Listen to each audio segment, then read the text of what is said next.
এর মেনুতে রয়েছে সবজি দিয়ে মুগের ডাল, একটু ঘন ঘন করে করেছি।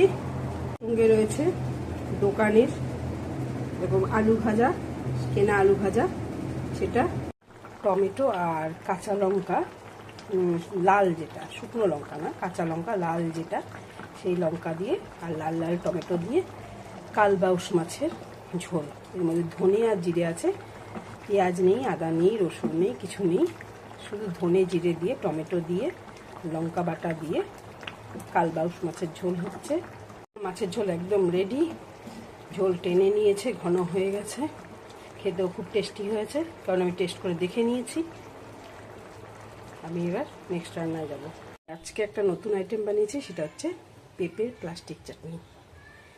দেখতে কেমন লাগছে জানি না, কিন্তু খেতে খুব টেস্টি হয়েছে। আমি একটু টেস্ট করে দেখেছি, খুব ভালো লাগছে। তো আজকে আমাদের দুপুরের মেনুতে এটা যুক্ত হয়েছে। তাহলে এখনকার মতো রাখি, টাটা।